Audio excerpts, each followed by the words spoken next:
kaltol kalmus be salmun ne welta wera do salmun amna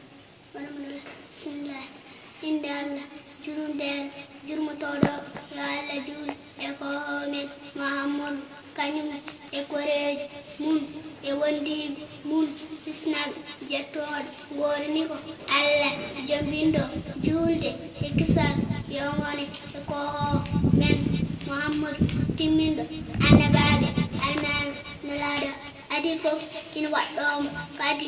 kelifaɗo sellinde limanagal mun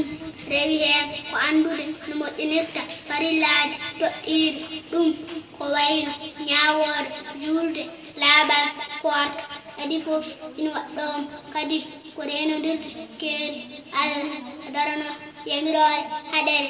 Allah ko ɗo fof o foti daranade ɗum ɗo kala heewi kowoto o tubana Allah adinde Allah tikkantam dardi hen tububuy kono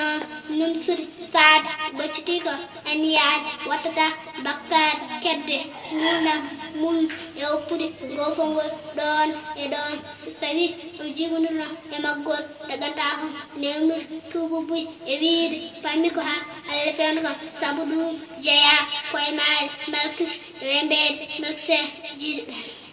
ɓen amani balega sifaaw fuɗal kañum